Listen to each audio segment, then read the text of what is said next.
Kajing puli na kasiti jong Paulus bakut sa Kristan ha Ephesus kalenong kabasaw kadukhat kabaningkong haduban riyo. Ko para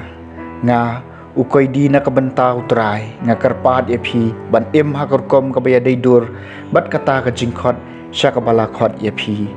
da kajing sngawret baro bat kajing jemnun da kajing yasya da kabayakit markaliang ha kajing in da ba pikir ban pen ya kajing ya tali jong umensim ha kajing te lang jong kajing sung don tang kawai kamet bat way umensim tek kumbala khot ya phi sha kawai kajing kermen kabaya day bat kajing khot ya phi way utrai kawai kajing ed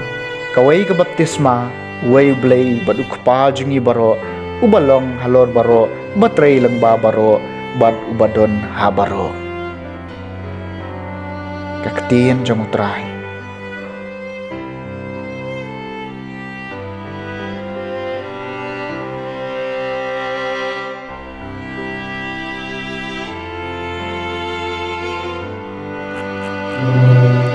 Kajing puli ng gospel bakut kat kum ulukas kalenong kabakat ar kadkot san pusaw hadu basan bukanday.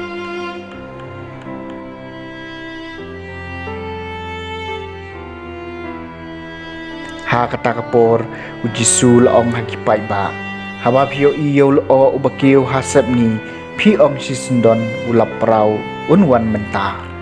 bat kaja kumta bat haba pi singaw bakal siya ti kabe pi ong kandon kajing shit kerang bat kaja kumta pi ki arsap nang kumno ban batay ya kajinglong kakandew bat kasun beneng te balay ken pimnang kumno ban batay ya kani kapor ba menta balay bat balay pim bishar daladehi ya ka kabaday kat ba pidang leg bat unong muduy jong pi shaw nong sensyar to ya le kat bala ban yesuk no bat u halenti yo uparing ya pi shaw nong bishar bat unong bishar wa it ya pi haw nong abandi bat unong abandi bat unsat bandi ya pi